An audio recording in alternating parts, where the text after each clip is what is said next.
The following story has been brought to you by StoriesToInspire.org.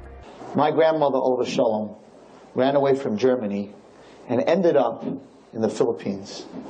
The Americans would not let her in to America. She ended up in the Philippines. Never, what my mother went through with her, my grandfather, my grandmother, and their two kids, my mother being one of them. They came to the Philippines when the Americans were there. The Japanese came, wiped out the Americans, did terrible atrocities. And then the Americans came and wiped out the Japanese. So here were these people running away from the Germans, ended up getting bombed by the Americans, and getting bombed by the Japanese, and getting bombed by the Americans, running around their whole life.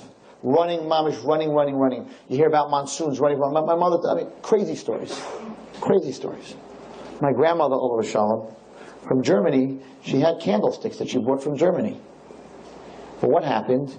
In their running away from the Japanese, she had to run out of her house. They were bombing her house. So here it was, Friday afternoon, Erev Shabbos. My grandmother, she was about this tall. So my grandmother didn't have candles for Shabbos. And they were running from one bombed out house to another bombed out house. And all she was looking for, imagine, she's running away from bombs, she's looking for candles. It's going to be Shabbos.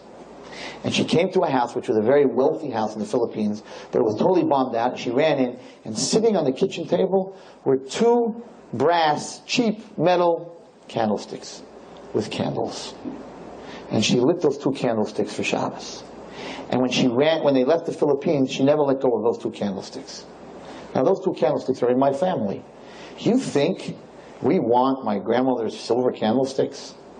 Or to buy huge candlesticks?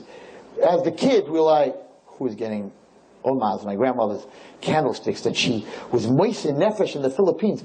Those candlesticks have a story. Those candlesticks have a life. They have meaning, they have sentimental meaning. I don't have to tell you that. The stupid grandmother pin that she wore, that the diamonds are dull, they don't look like anything. You'll kill for it. It's Bobby's brooch, it's Bobby's ring. It has sentimental value. Listen to me, girls. Every person in this room has sentimental value to God. Every one of you has sentimental value to God. You are like those candlesticks. Enjoyed this story? Come again. Bring a friend. StoriesToInspire.org.